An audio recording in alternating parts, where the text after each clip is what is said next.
Hello नालायक बच्चों, देखो मैं आपके पास फिर से आ गया हूं अब रेशो का थर्ड रेशो लेके, जिसका है एक्टिविटी या टर्नओवर रेशो। ठीक है, बहुत जल्दी जल्दी इसको प्रैक्टिकल बनाते हैं। ठीक, देखो सबसे पहले कि इसका मीनिंग क्या है, आप मीनिंग समझना मेरे साथ। This ratio measures the effectiveness. अभी इतना याद हुआ, this ratio measures the effectiveness, लेकिन किसका effectiveness? with which enterprises uses its available resources। बस आपको इतना सा याद रखना। क्या? देखो ये रेशियो मेजर करता है इफेक्टिवनेस, लेकिन किसका इफेक्टिवनेस? कि वो अपने रिसोर्सेस को जो उसके पास अवेलेबल है उसको कैसे यूज करता है। याद हुआ? चलो, अगर याद हुआ तो अब आप देखो कि ये जो रेशियो होते हैं इसको हम लोग किस में एक्सप्रेस करते हैं। हम हमेशा हमेशा इसको टाइम्स में करेंगे। मतलब ऊपर 500 है और नीचे 100 है, तो ये कट होके आंसर कितना आता है? 5 है ना। हम इसके बगल में लगा देंगे 5 टाइम्स। डन। तो ये 5 टाइम्स में होगा, आई मीन जो भी टाइम्स आएगा। तीसरा, अब आपको ये भी याद रखना, देखो इसके अंदर ना कितने रेशियोज आते हैं? टोटल 6 रेशियो आते हैं, अभी हम लोग आगे देखेंगे। लेकिन आप ऐसे याद रखना, ये रेशियो जितना ज्यादा आएगा ना हाइयर, उतना ही बेटर होता चला जाता है। मतलब अगर 5 की जगह मुझे डिसीजन लेने बोले 5 वाला लोगे, 6 वाला लोगे या 7 वाला लोगे, तो मैं आंख बंद करके बोलूंगा अपन 7 वाला लेंगे, हम 5 और 6 नहीं लेंगे। क्यों? क्योंकि higher is better, higher is better. अच्छा, अब एक चीज और याद कर लो, वैसे तो मैंने दोनों चीजें यहाँ पे लिखवा दी थी कि इस रेशियो का नाम एक्टिविटी होता है, टर्नओवर होता है, लेकिन इसका एक और नाम है, इसका नाम है परफॉर्मेंस रेशियो। अगला क्या होता है? Performance ratio. आई होप आपको ये 3 बातें याद हो गई होंगी। चलो जल्दी चलते हैं थोड़ा सा आगे। बेटा अभी के लिए आप इस वीडियो को करो पॉज और ये नाम जल्दी से याद कर दो। लिखने के लिए कुछ नहीं है तो कमेंट बॉक्स में इन 6 रेशो के नाम लिखो जल्दी से। हाँ जी, याद हो गया? देखो अगर याद हो गया तो बहुत बढ़िया बात है। देखो आपको याद करना किस लिए जरूरी है, मैं आपको कई बार इससे पहले भी वीडियोस में बता चुका हूँ। आपके एग्जाम में बेटा रेशियो लिखने का, आई मीन ये फॉर्मूला लिखने का भी आधा नंबर आपको मिलता है। ठीक, तो आपको अगर ये याद हो गया ठीक है, नहीं तो आप ऐसे याद कर लेना कि आईटीटी में वाईफाई चलता है। Done. I stand for inventory turnover ratio, T stand for trade receivable turnover ratio, ये वाला T trade payable turnover ratio, Y का मतलब हो गया वर्किंग कैपिटल टर्नओवर रेशियो, फाई का मतलब हो गया फिक्स एसेट टर्नओवर रेशियो, और चलता का है मतलब कैपिटल एम्प्लॉयड टर्नओवर रेशियो। चलो ठीक है सर, मेरा तो देखो काम ही आपको याद कराना, क्योंकि मैं तो चाहता हूँ आपके 100 मार्क्स आए। अब अगर सर पहला देखें इन्वेंट्री टर्नओवर रेशियो का फॉर्मूला क्या होगा, तो सर इन्वेंट्री टर्नओवर रेशियो का फॉर्मूला होगा इक्वल लगा के आपको यहां पे लिखना है COGS अपॉन एवरेज इन्वेंट्री। अब आप मुझसे कहोगे सर समझा तो दो भाई, पहले मैं रटवाता हूं फिर समझाता हूं। ठीक है, तो आप पहला वाला याद करो, इन्वेंट्री टर्नओवर रेशियो का फॉर्मूला क्या हो गया sir? COGS upon average inventory. दिमाग में 3 बार बोलो, 3 बार। चलो सर हो गया। अगला देखो ट्रेड रिसीवेबल टर्नओवर रेशियो। आपका दिमाग क्लिक होना चाहिए इस बात से कि ये जो ट्रेड रिसीवेबल है ना दोस्त, ट्रेड रिसीवेबल क्या कराता है आपको? सर ये डेटर होता है, आई मीन सेल करने से ट्रेड रिसीवेबल बनता है। याद रखना कि इसका मतलब डेटर होता है सर, इसका मतलब डेटर होता है। ठीक वैसे ही अगर मैं ट्रेड पेबल का मतलब पूछूं तो क्या बोलोगे? सर इसका मतलब क्रेडिटर होता है। अरे बहुत बढ़िया। तो देखो इससे फॉर्मूला कैसे बनता है, इससे फॉर्मूला कैसे बनता है? Trade receivable turnover ratio. आपने किसी को सामान बेचा, वो कहता है मैं पैसे बाद में दूंगा। अगर वो बाद में देगा तो मेरे लिए क्या बन गया? वो मेरे लिए क्या बन गया सर? वो मेरे लिए बन गया डेटर, और डेटर ही ट्रेड रिसीवेबल होता है। तो ये कब बनते हैं? जब आप करते हो क्रेडिट सेल। तो फॉर्मूला बना credit sale upon average trade receivable. अब आपको ये वाला हाथों हाथ याद हो गया होगा। सर ये पेबल कब बनता है? जब हम लोग क्रेडिट परचेज करते हैं। तो यहां पे लिखो credit purchase upon average trade payable.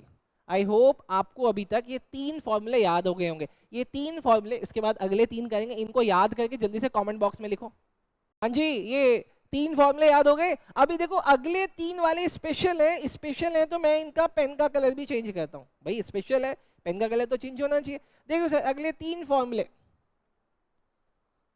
फॉर्मूले, working capital turnover ratio, fix asset turnover ratio, capital employed turnover ratio. इन 3 में खासियत क्या है सर? इसको याद करना बड़ा आसान है। आपको ऊपर लिखना है RFO अपॉन, इसका नाम क्या है? Working capital. तो सर नीचे आ जाएगा वर्किंग कैपिटल। अगला फिर से sir fix asset turnover ratio, ऊपर लिखना है RFO रेशियो का क्या नाम है? फिक्स एसेट, नीचे लिख दो बेटा फिक्स एसेट। अगला क्या है? कैपिटल एम्प्लॉयड, ऊपर रखना आरएफओ और नीचे, क्या बात है, मुझे तो आवाज भी आने लगी है, कैपिटल एम्प्लॉयड। तो बेटा इस छोटे से वीडियो से मैंने आपको अभी तक ये तो याद करा दिया 6 के 6 फॉर्मूला, ठीक है। इसको जल्दी से याद करके एक बार कमेंट बॉक्स में लिख दो तो। चलो अभी वो याद हो गया। अब याद करने की बात करते हैं इन्वेंट्री टर्नओवर रेशियो को थोड़ा सा डिटेल में। देखो आपको ना बहुत सारे क्वेश्चन करने हैं। देखो सर, तो क्या मैं इसको ये बोल सकता हूँ कि सर ये अब आईटीआर है? हाँ जी सर, ये आईटीआर है, इन्वेंट्री टर्नओवर रेशियो। और आपने फॉर्मूला क्या बताया? सर मैंने इसका फॉर्मूला बताया हुआ है आपको, COGS अपॉन एवरेज इन्वेंट्री। मैंने आपको ये बताया सर, COGS का फुल फॉर्म क्या है? Cost of goods sold, cost of goods sold upon average inventory. अब मैं एक एक करके सब एक्सप्लेन करता हूं। सबसे पहले देखते हैं बेटा हम लोग COGS को। यहां पे मैंने लिखा COGS। ये होता क्या? पहले समझते हैं कि ये होता क्या, उसके बाद मैं इसका डिटेल में बताऊंगा। आप ऐसे समझो कि कोई चीज आप ना 80 में खरीद के लाए हो, आप कोई चीज 80 में खरीद के लाए, ठीक। तो ये हो गया आपका परचेज प्राइस। अब ध्यान से समझना बेटा, परचेज प्राइस, ठीक। अब इस चीज को आपने आगे आगे किसी गुप्ता जी को आपने ये सेल कर दिया 100 में, किसी गुप्ता जी को आपने सेल कर दिया 100 रुपीज में। तो आप ऐसे समझो ये हो गया आपका सेल, और सेल को हम लोग बोलते हैं आरएफओ, सेल को हम लोग बोलते हैं आरएफओ, ठीक। लेकिन अब इसके लिए अगली चीज समझना कि ये 100 रुपए की चीज को आप खरीद के कितने का लाए थे? 80 का। कितने का लाए थे? 80 का। तो ये 80 आपकी परचेज प्राइस है, इसको ही हम लोग बोलते हैं COGS, इसको ही बोलते हैं हम लोग COGS। बड़ा सिंपल लगा सर? बड़ा सिंपल है कि अगर मैंने 80 की चीज को 100 में बेच के 20 का प्रॉफिट जनरेट कर लिया है, तो 100 में से 20 माइनस करेंगे तो भी आएगा। मतलब कल को अगर ये ना बताए हमें, कल को अगर ये हमें ना बताए कि कितने का खरीद के लाए थे, मैं कहूंगा कोई बात नहीं भाई, तुमने बेचा कितने में? 100 का। तुमने बेचा 100 का, उसमें से तुमने कितने पैसे कमा लिए? कहता मैंने 20 रुपए कमा लिए। तो मैं बोलूंगा तुम्हारा COGS कितना है सर? 20 है। पहले बोले इतना सिंपल से समझ में आया, ठीक है। मैं इसको थोड़ा सा कॉम्प्लिकेट भी करूंगा। तो पहले सिंपल को हम लोग नोट डाउन करते हैं, पहले हम लोग सिंपल को नोट डाउन करते हैं बेटा। तो सर COGS निकालने का एक फॉर्मूला मुझे मिलता है कि हम अपने RFO से, RFO का मतलब हमारा सेल्स, RFO का मतलब हमारा सेल्स, उसमें से हम लोग माइनस कर देते हैं सर ग्रॉस प्रॉफिट, उसमें से माइनस कर देते हैं हम लोग ग्रॉस प्रॉफिट। डन। अब लेकिन मान लेते हैं उसने वो चीज 70 की बेची, 70 की, और कह रहा है प्रसन्नजीत सर 70 का बेचने से ना मुझे 10 रुपए का लॉस हो गया। तो मैं बताऊं क्या बोलूंगा कि भाई पता है तू वो चीज कितने की खरीद के लाया था? कहता कितने की? मैं कहा भाई तू 80 की लाया था। कहता अरे वाह आपको कैसे पता? मैं कहा बस मैजिक है, प्रसन्नजीत सर से पढ़ते हैं इसलिए मैजिक है। चलो सर, तो अगला फॉर्मूला क्या बनेगा सर? अगला फॉर्मूला बनेगा RFO, RFO मतलब सेल्स प्लस ग्रॉस लॉस। आप पहले ये दो फॉर्मूले जो कि ऑलमोस्ट सेम है, इसको नोट करो जल्दी से बेटा, पॉज। अब हल्का सा आपका काम बढ़ाते हैं। अभी जो मैंने आपको बताया वहां पे एक सिंगल आदमी था जो सामान 80 का लाके 100 में बेचता था, या फिर 70 का लाके 80 का लाके 70 में बेच के 10 का लॉस अर्न करता था, और अपने को दोनों चीजें याद होती है। लेकिन अगर उसकी दुकान पहले से चल रही है, मतलब उसके पास पहले से कोई सामान है, तो वो यहाँ पे लिखेगा ओपनिंग इन्वेंट्री, ओपनिंग इन्वेंट्री। ध्यान से समझोगे तो बहुत अच्छे से समझ में आएगा बेटा। कहता है कि सर प्रसन्नजीत सर मेरे पास ना पहले से 100 रुपए का सामान है। मैंने कहा बहुत बढ़िया। कहता है उसके बाद ना प्रसन्नजीत सर मैंने कुछ परचेज कर लिया। मैंने उससे पूछा भाई कितने का परचेज कर लिया? कहता है कि मैंने ना 500 का और परचेज कर लिया। मैंने कहा वेल डन, तुम्हारे पास अब 600 की चीजें हो गई है। कहता है लेकिन सर परचेज करके लाने में, अब आप ना जब किसी की दुकान में जाते हो आप उससे कहते हो भैया ये तो पीछे से 10 रुपए का मिलता है, तो तुम इसको 20 का क्यों बेचते हो? तुमको तो 12 या 15 में बेचना चाहिए, इतना मोटा प्रॉफिट अर्न करोगे। तो पता है वो क्या बताएगा कि सर इस सामान को वहां से यहाँ तक लाने में, दुकान में रखने में, लाइट ऑन करने के लिए, मतलब बहुत सारे खर्चे करने पड़ते हैं मुझे, तो मेरा होता है डायरेक्ट एक्सपेंसेस। तो मैंने बोला कितने का हुआ है? कहता है सर ये 200 रुपए का हो गया है। आप ये सारी चीज़ें देख रहे हो, जो दुकान खुली हुई है, दुकान में लड़का बैठा हुआ है, बहुत सारे सैलरी वगैरह, रेंट, बहुत सारी चीज़ें जाती हैं, तो वो सब हो गए उसकी डायरेक्ट एक्सपेंसेस। तो आप मुझे बताओ जो सामान वो मार्केट में बेचना चाहता है उसके पास कितने रुपए का सामान है? तो आप कहोगे सर 100 का उसके पास पहले से था, 500 का उस के पास और उसने खरीद लिया 600 का, और उसने इन दोनों सामान के ऊपर रखने बहुत सारी चीज़ों के ऊपर 200 रुपये खर्च कर दिया। तो मैं बोलूँगा भाई तेरे पास जो सामान है ना, सामान जो पड़ा हुआ है उसकी कॉस्ट पता है कितनी है? पूछेगा कितनी है, तो मैं बोलूँगा भाई तेरे उस सामान की जो कॉस्ट है वो है 6 और 2 800 है। कहता है ठीक है। फिर उसने मुझसे बोला, समझ में आई कि ओपनिंग इन्वेंट्री 100 का है, परचेज तुमने किया 500 का, और डायरेक्ट एक्सपेंसेस हो गए तुम्हारे 200 का। अब इसमें से जो माइनस होगा ना दोस्त, वो माइनस होगा क्लोजिंग इन्वेंटरी। अब मैंने उससे पूछा कि भाई देखो मेरी बात सुनो, तुम्हारे हिसाब से तुम्हारे पास टोटल 800 रुपए का सामान था। कितने का? 800 का। तो अब तुम्हारे पास कितने का सामान पड़ा? कहता भैया मेरे पास ना 300 का सामान पड़ा हुआ है। कितने का सामान? 300 का। वो जोड़ जाड़ के बोल रहा है सब कुछ कि सर 300 का टोटल जो पड़ा हुआ सामान की कॉस्ट आई 300। तो मैं उसको पता क्या बोलूंगा, भाई इसका मतलब 800 में से 300 माइनस होता है तो बचते हैं 500। इसका मतलब तुमने जो सामान बेचा हुआ है ना, तुमने जो ये सामान बेचा हुआ है, जो कहते हो कि मैंने कस्टमर को 1000 रुपए का बेचा है, कस्टमर को तुम कहते हो 1000 का बेचा है, वो एक्चुअली में से 500 का ही सामान था जो तुमने कितने में बेच दिया है? 1000 रुपए में बेच दिया। सो इसका मतलब you have earned a gross profit of ₹500। तुमने 500 के सामान को 1000 का बेचा। वेल डन, बहुत बढ़िया। तुमको इसका मतलब बहुत अच्छी मार्केटिंग स्किल्स आती है। Well done. अभी बोलो इतना समझ में आया? अगर इतना समझ में आया तो मेरे 3 फॉर्मूले क्रैक हो गए। इन 3 फॉर्मूलों को जरा जल्दी से याद कर लो बेटा। डन। पहला फॉर्मूला COGS निकालना, आप अपने सेल में से ग्रॉस प्रॉफिट माइनस कर दे। दूसरा, आप अपने सेल में से ग्रॉस लॉस को ऐड कर दे। तीसरा, लेकिन अगर आपके पास सेल की फिगर नहीं है, अगर आपके पास सेल की फिगर नहीं है तो हमने क्या देखा कि हमारे पास टोटल सामान कितने का था। हमारे पास टोटल सामान कितने का था, तो पता चलता है सामान था मेरे पास टोटल इतने का। अब बचा हुआ कितने का है? तो सामान बचा हुआ है इतने का। तो जब खरीदे हुए सामान में से बचा हुआ सामान माइनस कर देंगे तो क्या बचेगा कि हमने जो सामान बेचा है उसकी कॉस्ट क्या है। तो अगर ठीक से इस वर्ड को क्रैक करो, कॉस्ट किसकी? Of goods sold. तो जो हमने सामान बेचा है उसकी कॉस्ट कितनी है। आई होप आपको ये 3 फॉर्मूले याद हो गए। आप जल्दी से इसको नोट कर लो।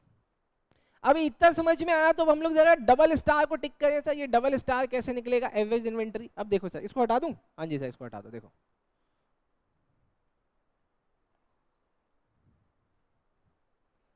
देखो सर, एवरेज इन्वेंटरी कैसे निकलेगी दोस्त? एवरेज इन्वेंटरी कैसे निकलेगी?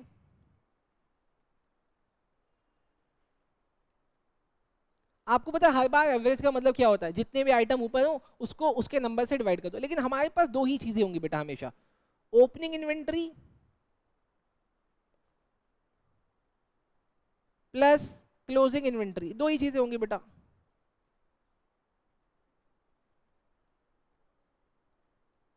आप इन दोनों को प्लस करके डिवाइड कर दो 2 से, तो आ जाएगी आपकी एवरेज इन्वेंटरी। इसमें भी बहुत सारे लूप होल्स हैं, बहुत सारी चीजें हैं। जब मैं क्वेश्चन कराऊंगा तब मैं आपको बताऊंगा।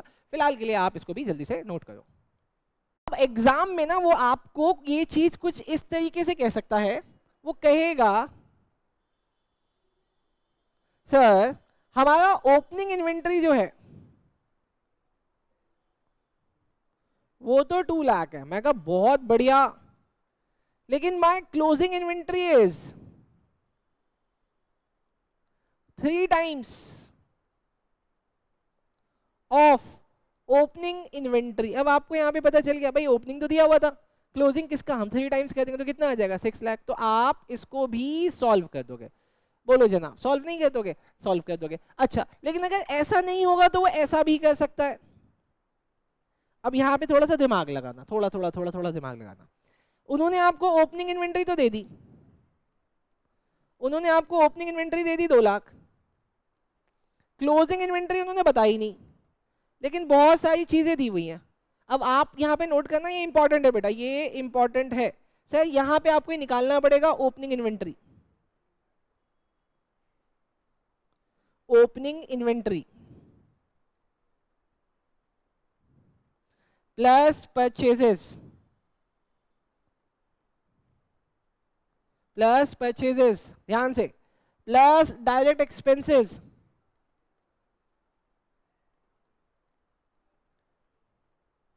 सर ऐसा कुछ मुझे याद आ रहा है, मुझे पता है आपको कहाँ याद आ रहा होगा बेटा।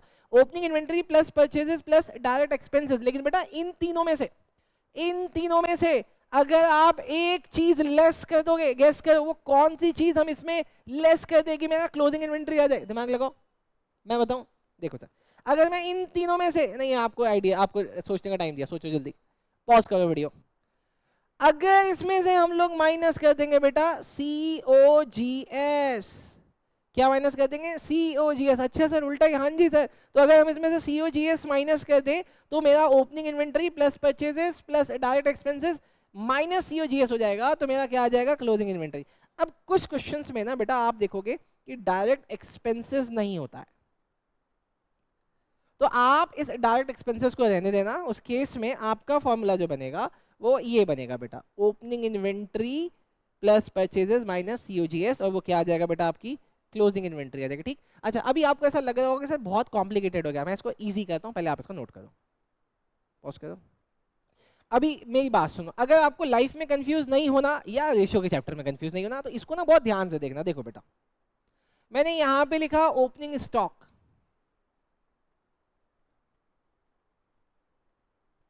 यहां पे लिखे हुआ बेटा परचेजेस, आपको ना थोड़ी सी ट्रेडिंग की याद आ गई होगी, हाँ जी सर याद आ गई।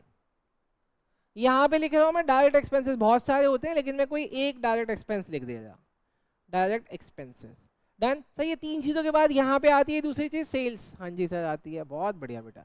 और सर यहाँ आता है क्लोजिंग स्टॉक, जिसको आप लोग क्लोजिंग इन्वेंट्री बोल रहे हो आज का, ठीक। अच्छा ये होती है। अब मैं पेन का कलर चेंज करके आपको एक और बात बता देता हूँ सर, यहाँ पे ना इन सब के बाद यहाँ पे आता है ग्रॉस प्रॉफिट, पेन का कलर ही चेंज नहीं हुआ,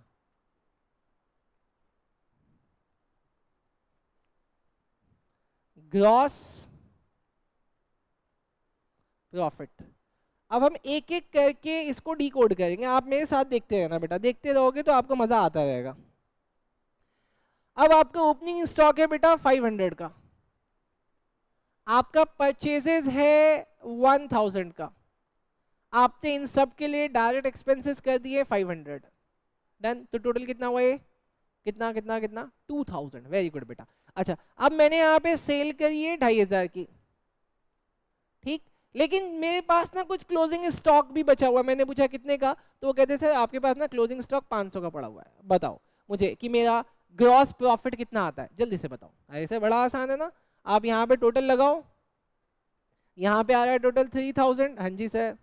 अगर यहाँ पे 3000 है तो यहाँ पे भी सर 3000 आएगा, अरे वेरी गुड बेटा।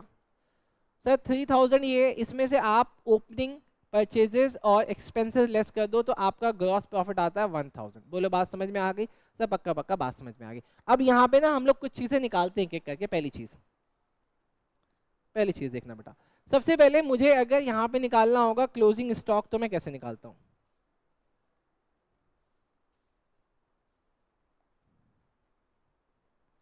अगर मुझे क्लोजिंग स्टॉक निकालना होगा तो मैं क्या कह रहा हूँ बेटा, देखो मैं क्या कह रहा हूँ, मैंने यहाँ पे लिखा ओपनिंग स्टॉक,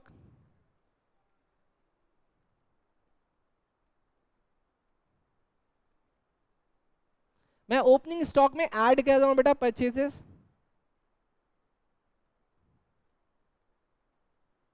ठीक। ओपनिंग स्टॉक में मैंने ऐड कर दिया परचेजेस बेटा, उसके बाद मैं इसमें क्या ऐड कर दूं, मैंने इसके बाद इसमें ऐड कर दिया डायरेक्ट एक्सपेंस, डन। ये तीन चीजें होगी sir, opening stock plus purchases plus direct expense. इसके बाद मुझे इसमें से माइनस करना होता है COGS, डन। बोलो बात समझ में आई क्या सर, एक मिनट लिख लेते हैं ना सर, लिखो आओ। आपका ओपनिंग स्टॉक कितने का है सर, मेरा ओपनिंग स्टॉक है 500 का, सर आपका परचेजेस कितने का, सर वो तो 1000 का, और डायरेक्ट एक्सपेंसेस कितने के, सर डायरेक्ट एक्सपेंसेस है 500 का, डन है सर। सर इसमें से माइनस करना है COGS निकालने के लिए मैंने आपको तरीका क्या बताया था कि आप अपने सेल में से, सर इसको RFO बोलते हैं ना, हाँ जी सर इसको RFO बोलते हैं, आप अपने RFO में से अपना क्या लेस कर दो बेटा, आप RFO में से लेस कर दो बेटा GP। तो सर मैंने यहाँ पे क्या किया, COGS निकालने के लिए अपने RFO में से जो कि 2500 का है उसमें से माइनस कर देता हूँ बेटा मैं अपना ग्रॉस प्रॉफिट कितना 1000 का, माइनस करते सर जरा इसको टोटल लगाए तो कितना आता है, सर ये आ रहा है 2000, डन। उसके बाद इसमें से माइनस करें सर 2500 माइनस 1000 कितना आया 1500, तो मेरा ग्रॉस प्रॉफिट कितना है बेटा, मेरा ग्रॉस प्रॉफिट आता है 500। देखो क्या इस फिगर को मैच करते हैं, हाँ जी सर। तो सर इसको नोट करो, आपको ये समझना पड़ेगा कि ये सब यहीं से निकलता है। कैसे निकला सर, हमने इन तीनों को ऐड किया, अब इन दोनों का रिलेशन बना के हमने बना दिया इसको आपस में COGS। अगर इसको मैं कहता हूँ तो निकलता है COGS, और COGS से आ गया ये। बोलो बात समझ में आई क्या? अच्छा, लेकिन सर अगर ये ना निकलवाए, अगर वो मेरे से ये ना निकलवाए, मेरे से पूछ ले यहाँ पे कि सर COGS कैसे है, तो COGS तो आप निकालना सीख ही गए हो। कैसे COGS निकलता है? सर सिंपल है, आप अपने सेल में से क्या माइनस कर दो, ग्रॉस प्रॉफिट माइनस कर दो, तो COGS जो मैंने यहाँ पे निकाला वो आप अलग फॉर्मूले से भी निकाल सकते हो। तो आप इसको ही यूज करके बहुत सारी चीजें कर सकते हो। बस घर जाके थोड़ा सा दिमाग लगाना बेटा, ठीक? चलो, थैंक यू। पॉज। चलो अभी हम लोग आगे चलते हैं। सर अब आप मुझसे पूछोगे कि सर इन्वेंट्री टर्नओवर रेशो का ऑब्जेक्टिव क्या है या सिग्निफिकेंस क्या है, यही तो पूछोगे। तो देखो मेरी बात सुनना बेटा, सबसे पहले सिग्निफिकेंस क्या है? वो कह रहा है कि आप 1 रुपए अगर अरे यार क्या हो जाता है, अगर आप 1 रुपीज इन्वेंट्री में डालोगे तो आपका टर्नओवर मतलब RFO कितने टाइम्स हो जाएगा? मतलब आप मुझे बताना, मुझे ना एक बिजनेस करना है शूज का, और या फिर मैं सोच रहा हूँ शूज मैन्युफैक्चरिंग ना करके मैं वाटर करूँ, मैं वाटर मैन्युफैक्चर मतलब पैकिंग ड्रिंकिंग वाटर बनाऊँ। तो ये कहते हैं कि सर अगर आप जूते के बिजनेस में 1 रुपया डालते हो ना तो वो कुछ सालों में आपके 1 रुपए को 10 रुपए बना देता। मैं कहा बढ़िया बिजनेस है यार। कहता लेकिन सर पानी का तो अलग ही हिसाब है। मैंने बोला क्या हिसाब है? कहता अगर ये भी 1 रुपया डालो ना तो कुछ सालों में उसको 100 रुपये बना देता है। ओए होए, तब आप कहोगे सर सब पानी का बिजनेस क्यों नहीं करते? अरे सुनो ना यार, कॉम्प्लिकेशंस बहुत सारी है ना, लेकिन ये बनाता अच्छा है। तो इसका मतलब ये कहते हैं पानी के जूते के बिजनेस की इन्वेंट्री में, मतलब जिस मटेरियल से जूता बनता है, इन्वेंट्री में 1 रुपया डालोगे तो 10 बना देगा। पानी के लिक्विड वाले पोर्शन में जितना पैसा डालोगे वो उसको 100 रुपये बना देता है। तो सर ये चीज कैसे पता चली? इन्वेंट्री टर्नओवर रेशियो से। मैं आपको कैसे बता पा रहा हूँ सर? मैं आपको ना इंडस्ट्री का ये फिनोमेना चेक करके बता पा रहा हूँ। तो सर मुझे ना इसका सिग्निफिकेंस तो समझ में आ गया। अच्छा पहले इसका कंसेप्ट क्या है? सर इसका कंसेप्ट है इट मेजर्स, क्या मेजर्स करता है? इट मेजर्स द, बोलो, it measures the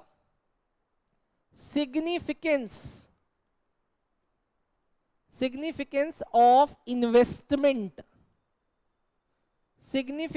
of investment, in inventory। तो ये आपको बताएगा कि आपको अपने बिजनेस के इन्वेंट्री में पैसा लगाना चाहिए कि नहीं लगाना चाहिए। क्यों? क्योंकि इन्वेंट्री में लगाने पे ये उसको टाइम्स से बताता है कि टर्नओवर कितना हो जाएगा। तो सर यहाँ पे बेटर कौन सा होगा बताना? वो कहता है 1 रुपया डालो 10 हो जाएगा। कहता नहीं सर 1 रुपया डालो तो 5 हो जाएगा। तो सर मुझे ये समझ में आता है हाइयर इज बेटर। तो भैया मैं तो उस बिजनेस में डालूंगा पैसा जो मुझे 1 को 10 बना दे। आई होप यहाँ पे आपका इन्वेंट्री का पोर्शन खत्म हुआ। सवाल हम लोग नेक्स्ट टाइम करेंगे। तलाक बच्चों फिर से आपका वेलकम है। अभी आज की क्लास में अपन खत्म करेंगे ट्रेड रिसीवेबल टर्नओवर रेशियो। देखो बता तो चुका था, लेकिन अब यहाँ पे थोड़ी सी अलग चीज देखना। Sir trade receivable turnover ratio TR का फॉर्मूला क्या बताया था? अरे मैं तो खुद भूल गया। अरे मैं नहीं भूला, आप भूल गए होगे सर। मैंने आपको बोला था क्रेडिट सेल्स, और क्रेडिट सेल का मतलब सर क्रेडिट RFO भी होता है। इसको डिवाइड किससे करना था? इसको डिवाइड करना था हमें एवरेज ट्रेड रिसीवेबल से। अब एक एक करके इसको देखते हैं बेटा। सबसे पहले क्रेडिट सेल का मतलब, credit sales. Sir credit sale का मतलब होता है RFO माइनस कैश सेल। अरे सिंपल है ना यार। देखो आपने टोटल 1000 का माल सेल किया, जिसमें से आपने 200 का माल कैश में सेल किया, तो बाकी का 800 किस में सेल हुआ होगा? क्रेडिट में सेल हुआ होगा। बड़ा सिंपल है। लेकिन आपको यहाँ पे एक और चीज याद रखनी है, जो आपका क्रेडिट सेल हो ना, जो आपका क्रेडिट सेल हो वो सिर्फ क्रेडिट सेल नहीं होना चाहिए, माइनस उसमें रिटर्न भी होना चाहिए। अगर किसी ने रिटर्न कर दिया है गुड, तो वो कंसिडर नहीं किया जाएगा। इतना ध्यान रखना बस। चलो सर इन 3 बातों में मेरा क्रेडिट सेल खत्म होता है। अगला सर एवरेज इन्वेंट्री कैसे निकलता है? देखो सर एवरेज इन्वेंटरी, सर इसका भी बड़ा आसान है। आपको ओपनिंग इन्वेंट्री, अरे इन्वेंट्री लिख दिया? नहीं सर, नहीं। सर अगला है एवरेज ट्रेड रिसीवेबल। ये कैसे निकलता है सर? ये भी बड़ा आसान है।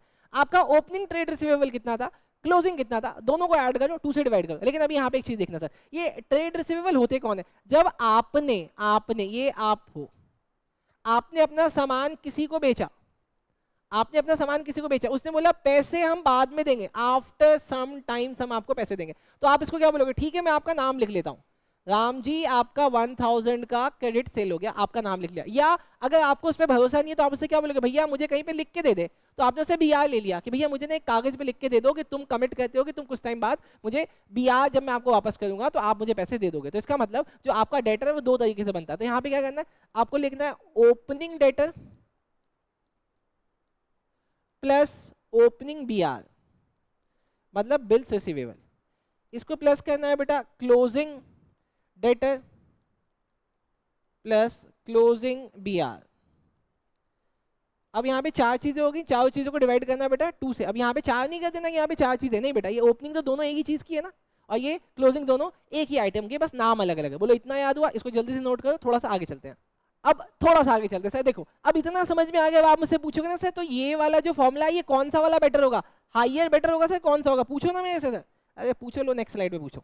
आप मेरे से नेक्स्ट स्लाइड में पूछो कि सर ये कौन सा वाला बेटर होगा, हाइयर वाला बेटर है या लोअर वाला बेटर है?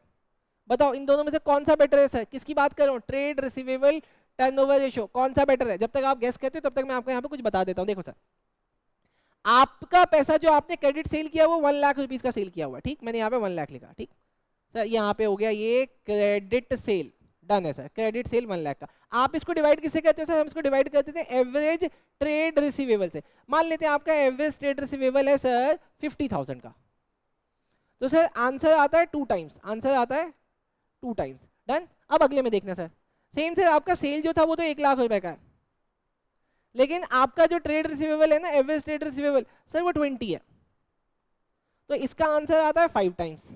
अब आप इसको अगर अच्छे से देखोगे ना तो आपको इसका आंसर मिल जाएगा कि लोअर इज बेटर और हाइयर इज बेटर। ध्यान लगा के, दिमाग लगा के देखो, मैं बताता हूँ सर। आप क्रेडिट सेल कितने का करते हो सर? 1 लाख का करते हैं, लेकिन आपके पास हमेशा जो डेटर रहता है, डेटर एवरेज डेटर का मतलब होता है, या एवरेज ट्रेड रिसीवेबल का मतलब होता है कि कितना पैसा हमेशा उधार ही पड़ा रहता है। तो सर पता चलता है 20,000 पड़ा रहता है, तो इसका मतलब आपका पैसा जल्दी वापस आता है। मतलब अगर आप 1 लाख का सेल करते हो तो 80,000 आ जाता है on an average, 20,000 he market में फंसा हुआ रहता है। लेकिन इस केस में सर जब आप 1 लाख का सेल करते हो तो 50,000 मार्केट में फंसा हुआ रहता है, मतलब 50,000 रुपए आने हैं, एवरेज 50,000 हमेशा मार्केट में फंसे हुए रहते हैं। तो इसका मतलब यहाँ पे पैसा जल्दी आता है, यहाँ पे पैसा लेट आता है, तो हाइयर इज बेटर। बोलो समझ में आएगा? अगर अच्छा लगा तो लाइक भी करते रहना। अब इतना आगे किया है तो सर ऐसे मत जाओ, इसका ऑब्जेक्टिव भी लेके जाओ।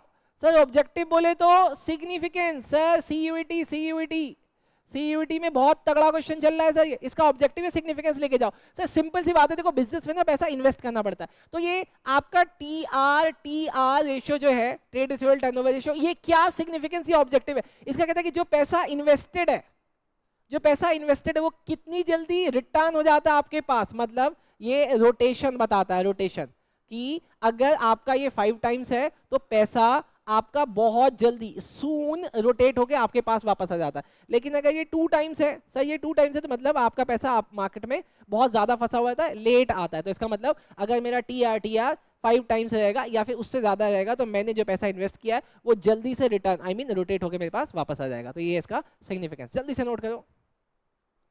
अगर इतना सीख के जा रहे हो तो सर एक और चीज सीख के जाओ। सर एग्जाम में ना एक ना ये हेल्पिंग में बोल रहा हूँ सर, आजकल एग्जाम में जाता है date collection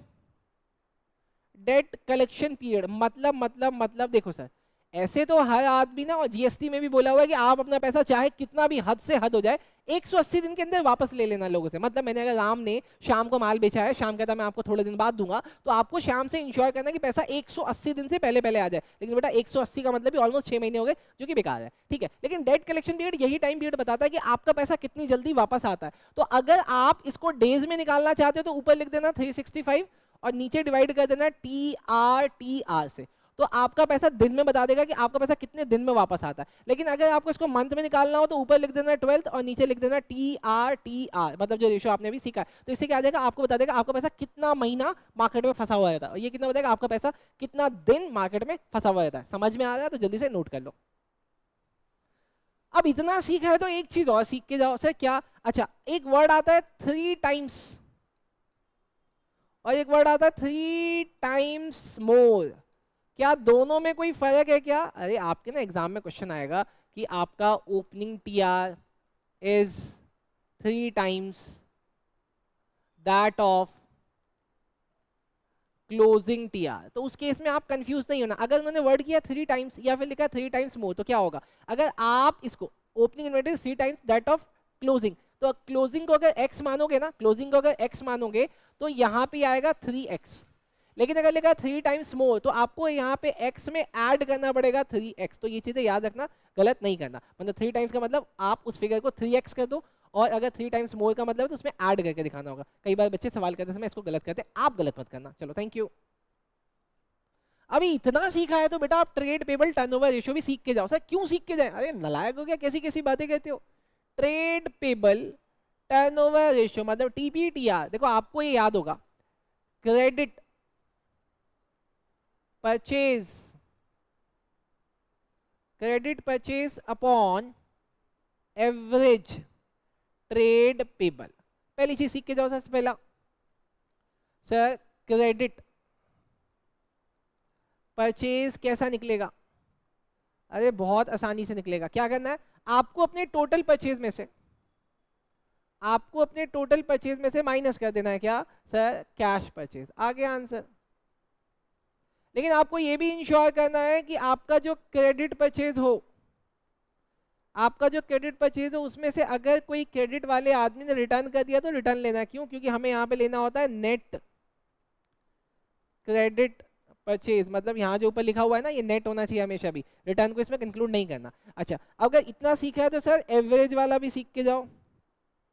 sir average trade payable क्या होता है? बड़ा आसान है, मैंने आपको बताया। जैसे हम भी किसी से सामान खरीदते हैं ना, हम भी किसी से सामान खरीदते हैं, अगर उसको मेरे पे भरोसा रहता है तो कहता है ठीक है प्रसन्नजीत आप पैसे 15 दिन बाद दे देना। लेकिन अगर उसको मेरे पे भरोसा नहीं रहता तो मुझे क्या बोलता है कि भैया आप तो दे दोगे पैसे 15 दिन बाद, लेकिन मुझे भरोसा कैसे होगा? तो मैंने कहा कि लाओ आपके बिहाफ में मैं कुछ कागज वगैरह साइन कर देता हूँ। तो जो हम लोग कागज साइन करते हैं उसको बोला जाता है बिल्स पेबल। तो यहाँ पे भी दो चीजें होंगी बेटा, opening creditor plus openings bills payable. ऐसे क्लोजिंग के केस में भी होगा बेटा, closing creditor plus closing bills payable. आप इन चारों को डिवाइड 2 से ही करोगे, कहीं 4 से कर दो। क्यों? क्योंकि ये दोनों ओपनिंग और ये दोनों क्लोजिंग है। आई होप आपको ये भी समझ में आया होगा। लेकिन अगर इतना कुछ सीख के गए हो ना तो एक चीज और सीखो। सर आप मेरे से पूछोगे which one is better, higher is better या लोअर इज बेटर, ये तो पूछोगे ना मेरे से। अब देखो सर ये बताता क्या, पहले अगर आपको इसका सिग्निफिकेंस पता चलेगा ना, सिग्निफिकेंस, तभी तो आप बता पाओगे। सर सिग्निफिकेंस बोले तो अरे तुम लोग सीयूटी देने जा रहे हो भाई, तुमको सिग्निफिकेंस का मतलब नहीं पता। मैं ऑब्जेक्टिव की बात कर रहा हूँ। आखिर ये वाला रेशो कैलकुलेट क्यों किया? ये कैलकुलेट करता है कि हम क्रेडिट पीरियड कितना यूज कर रहे हैं, क्रेडिट पीरियड यूटिलाइज कौन सा कर रहे हैं हम लोग। क्रेडिट पीरियड मतलब अगर सामने वाला, अगर एक दुकानदार है जिससे हम लोग अपना सामान खरीद के लाते हैं, एक दुकानदार जिससे हम लोग सामान खरीद के लाते हैं, उसने बोला कि प्रसन्नजीत मुझे ना मेरे पैसे 15 दिन में आप पे कर देना। तो सवाल है कि मैं 15 को 15 में ही दे रहा हूँ, या 15 को 10 दिन में दे रहा हूँ, या 15 को मैं 25 बना दे रहा हूँ। अब आप मुझे बताना विच वन इज गुड। अगर आप कहोगे सर गुड तो ये है कि आप 15 को 15 दिन में लौटाओ, ना आपको जल्दी देना चाहिए ना आपको लेट देना चाहिए। सर जल्दी देने से आप अपने इंटरेस्ट का लॉस करते हो, और देरी से देने से आप अपनी रेपुटेशन को लॉस करते हो। तो कौन सा बेटर होगा अभी सर वो देखेंगे। पहले इसको आप एक बार नोट कर लो ताकि आपके जहन में रहे, फिर मैं आपको समझाता हूँ सर, ठीक है। अच्छा, अब अगर ये जहन में आ गया तो आप ऐसे देखना कि सर मैंने ना क्रेडिट परचेज किया है, मान लेते हैं 2 लाख का, ठीक। और एवरेज क्रेडिटर जो आ रहा है, एवरेज ट्रेड रिसीवेबल जो आ रहा है, मेरा आ रहा है वो 20,000। तो अगर आप इसको कट करोगे तो कितना आ गया? 10 टाइम्स, ठीक। लेकिन अगर मैंने 2 लाख का परचेज किया और यहाँ आ रहा है 50,000, तो ये आ गया 4 टाइम्स। तो मैं तो यहाँ पे आपको नहीं बोलूंगा कि विच वन इज बेटर। वैसे देखा जाए तो सर ये वाला बेटर होना चाहिए, higher should be the better, higher should be the better. लेकिन मैं अपने आप को यहाँ पे रिस्ट्रिक्ट करता हूँ क्योंकि कोई इसको एक्सप्लेन नहीं करता। वो ये कहता है कि सर माना कि वो 10 बेटर है, आप पैसा लौटाते ही क्यों किसी का? आप पैसा होल्ड, ये आप मान लिया यहाँ पे सर अब आता है 10,000, तो ये हो गया 20 टाइम्स, ये हो गया 20 टाइम्स। इसका मतलब आप अच्छे आदमी हो, आप 2 लाख का माल खरीदते हो किसी से और उधारी सिर्फ 10,000 की रखते हो, मतलब ज्यादा से ज्यादा पैसा आप लौटाने की कोशिश करते हो ना, तो सर इसका मतलब ये तो बढ़िया होगा। लेकिन लेकिन लेकिन अगर आपको दिन ही ज्यादा मिले थे तो इसका मतलब किसी समय पे ये भी बढ़िया हो सकता है। तो यहाँ पे मैं ऐसे नहीं बोल रहा, आप क्वेश्चन में देखना कि आपको टाइम पीरियड कितना मिला था लौटाने का, आपको टाइम पीरियड कितना मिलता है और कितना आप होल्ड कर सकते हो और आप कितने दिन होल्ड कर रहे हो, ठीक है। तो उसके हिसाब से देखना। वैसे तो हर बार बिजनेस में यही अच्छा होता है कि आप सामने वाले के पैसों को यूज ना करो, I mean, कम से कम आपका डेट कम होना चाहिए। तो अगर डेट कम है तो मुझे समझ में आ गया कि sir higher is better. Done, चलो सर इसको नोट करो। नलायक बच्चों, इतना सीख के आए तो आप इसको कैसे छोड़ सकते हो? वर्किंग कैपिटल टर्नओवर रेशियो, आप इसको भी सीख के जाओ ना। वर्किंग कैपिटल टर्नओवर रेशियो आप इसको सीखो, देखो कैसे होगा। सर इसका फॉर्मूला है RFO, लेकिन इंश्योर करना कि हमेशा नेट हो, क्योंकि इसमें से ना लेस रिटर्न वगैरह लेस हो, अपॉन वर्किंग कैपिटल। लेकिन ये तो मैंने आपको वैसे भी सिखाया था, अब यहाँ पे थोड़ा सा हल्का सा नया करते हैं। मान लेते हैं क्वेश्चन में उन्होंने RFO दिया ही नहीं है, फिर कैसे कैलकुलेट होगा? सर उस केस में भी ये कैलकुलेट होगा। उस केस में आपको ना ऊपर RFO की जगह रखना पड़ेगा COGS। ओहो सर ये तो आपने नई बात बता दी। हाँ जी बेटा, आपको निकालना पड़ेगा COGS। आपको RFO भी पता है, आपको वर्किंग कैपिटल भी पता है और आपको COGS भी कैसे पता है, लेकिन फिर भी मैं आपको एक बार वर्किंग कैपिटल बता देता हूँ कैसे निकलता है बेटा। वर्किंग कैपिटल का फॉर्मूला है current asset minus current liability. आपको ये भी पता है कि करंट एसेट क्या होता है, करंट लाइबिलिटीज क्या होती है, ठीक है। ये मत बोलना कि नहीं पता। अच्छा, अगर इतना सीख के गए हो तो आप में से ये भी सीख लो कि सर इसका ऑब्जेक्टिव क्या है, कौन सा वाला बढ़िया होगा, हाइयर या लोअर। पहले ऑब्जेक्टिव सीखोगे तब आपको बता दोगे। देखो ये क्या बताता है कि अगर आप इसको फिगर में डाल दो कि आपने ना इस बार 1 लाख रुपए की सेल की है और आपका वर्किंग कैपिटल कितना था, मतलब current asset minus current liability, मतलब शॉर्टर पीरियड के लिए आपने कितना पैसा लिया था और कितना पैसा दिया था, ठीक। घटाने के बाद दिखता है कि आपने ना मार्केट से 20,000 रुपए होल्ड किए हुए थे, तो ये आता है 20,000। तो इसका आंसर कितना आता है? 2 टाइम्स। इसका आंसर आता है, सॉरी 2 टाइम नहीं 5 टाइम्स,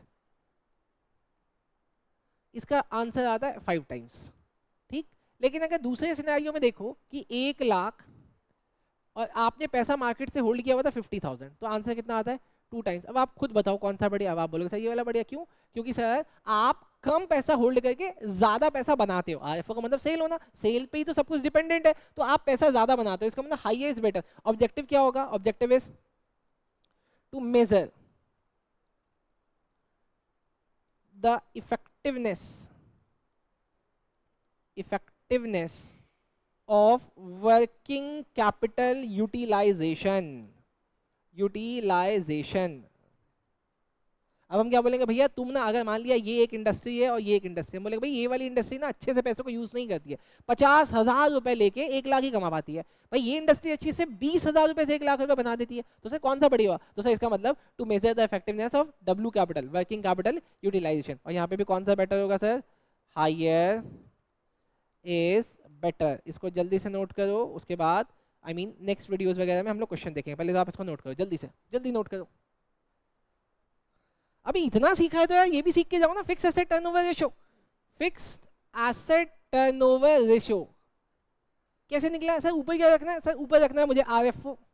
मैंने आपको बोला ये वाला अपने को नेट रखना है, नेट। और नीचे क्या लिख दो? सर नीचे लिख दो फिक्स एसेट, नीचे लिख दो फिक्स एसेट। अब सोचो जरा, पक्का ना ये क्या बताएगा? इसका ऑब्जेक्टिव देखना। देखो कोई आदमी नहीं चाहता बिजनेस में, कभी भी कोई आदमी नहीं चाहता कि वो पैसे खर्च करके पैसा कमाए, वो हमेशा पैसे कमाना चाहता है। लेकिन फिर भी बिजनेस करते समय मुझे ना, मान लेते आप कोचिंग बिजनेस देखो ना सर, जो face to face coaching run करते हैं उनको क्या क्या लगाना होता है सर? उनको चेयर्स लगानी होती है, टेबल लगाना होता है, AC लगाना होता है, पंखे, बहुत सारी चीज़ें लगानी होती है। तो ये उसको ये बताता है कि मान लिया आपके पास अगर 50,000 का एसेट है और आप 1 लाख रुपए कमाते हो, लेकिन आपके पास 20,000 का एसेट है और आप तब भी 1 लाख रुपए कमाते हो। लेकिन एक आदमी है जो सिर्फ 5,000 रुपए लगाया उसने फिक्स एसेट में और वो भी 1 लाख रुपए कमाता है, तो बताओ कौन सा बढ़िया? सर ये 2 टाइम्स आया, सर ये 5 टाइम्स आया, सर ये 20 टाइम्स आया, तो सर ये बेटर हुआ ना। 5,000 के एसेट से 1 लाख रुपए, तो इसका ऑब्जेक्टिव क्या हुआ? Utilisation of fix asset effectively. अब सर ये भी कौन सा होगा बढ़िया वाला? सर वही हो गया ना, हाइयर इज बेटर। चलो सर जल्दी से इसको नोट कर लो और दिमाग में आपकी चीजें आती चली जा रही है, नोट करो, चलो जल्दी पॉज। अच्छा, फिक्स एसेट टर्नओवर रेशियो बोला, यहाँ पे एक चीज और देखना sir, fix asset turnover ratio की जगह ना एग्जाम में कभी आपको वो नॉन करंट टर्नओवर रेशियो भी बोल सकता है, ठीक। अब नॉन करंट वाला आपको पता है कि कौन सा पार्ट होता है नॉन करंट, अरे आपको रुकने के लिए बोला है। हाँ, नॉन करंट में बेटा कौन कौन सा, एनसीए वाला ना, जो भी होते क्या होता है सर, पंडलो, पंडलो होता है ना, तो ये होना चाहिए, ठीक। चलो सर नोट करो जल्दी से। अभी इधर लायक बच्चों देखना, net asset turnover ratio, net asset turnover ratio formula वही बेटा आपको याद है, आरएफओ मैंने बोला हुआ है, इसको हमेशा नेट लेना और नीचे आपको डिवाइड करना है नेट एसेट से। अब आप बोलोगे सर नेट एसेट का मतलब, अरे यार देखो मैंने आपको ना पहले भी बताया था कि नेट एसेट को निकालने के दो अप्रोच है बेटा। पहला अप्रोच है कि नेट एसेट कैसे निकलेगा सर, आप नेट एसेट टर्नओवर रेशियो का दूसरा नाम मैंने आपको बोला है कैपिटल एम्प्लॉयड टर्नओवर रेशियो, बोला हुआ है ना, हाँ जी सर बोला हुआ है। तो देखना बच्चों, अब यहाँ पे कैपिटल एम्प्लॉयड कैसे होता है, आप अपने एसएचएफ में ऐड कर दो नॉन करंट लाइबिलिटी, एक तो ये पैटर्न होता है। तो अभी देखना, यहाँ तक हम देख चुके थे, अब ये देखना सर, ये एक और तरीके से निकाला जा सकता है सर। ये क्या है, आप क्या करो अपने नेट करंट एसेट में नॉन करंट एसेट में ऐड करो करंट एसेट, और इसमें से दोनों बाहर, इसमें से माइनस कर दो सीएल। डन। अब मेरी बात समझे, इससे क्या हुआ, non current asset plus current asset total asset हो गया, टोटल एसेट में से आपने क्या माइनस कर दिया, करंट लाइबिलिटी। तो क्या निकल गया सर ये, अरे बोलो ना दोस्त, क्या निकल गया सर, ये निकल गया हमारा नेट एसेट। अब नेट एसेट को निकालने का एक और तरीका, आप नॉन करंट एसेट में ऐड कर दो वर्किंग कैपिटल। डन। तो क्यों, क्योंकि ये दोनों तो वर्किंग कैपिटल ही होते, तो आपका ये भी निकल गया। बोलो बात समझ आई क्या, जल्दी से इसको नोट करोगे तो मैं आपको बताऊंगा ऑब्जेक्टिव क्या है इसका सर। अब ऑब्जेक्टिव समझने से पहले मुझे एक बात बता दो, हाइयर इज बेटर होगा या लोअर इज बेटर। आप बोलोगे सर अब हाइयर ही बेटर होता है अगर आरएफओ ऊपर होगा, तो हाइयर इज बेटर ही होगा। और इसका ऑब्जेक्टिव क्या है सर, इसका ऑब्जेक्टिव ये इस सेंस में बताता है कि आपका जो पैसा है वो कितनी जल्दी रोटेट होके आपके पास रिटर्न आता है। सर ये क्या बता रहा है सर, ये बताता है इफेक्टिवनेस, किसकी इफेक्टिवनेस भैया, कैपिटल की इफेक्टिवनेस ऑफ नेट एसेट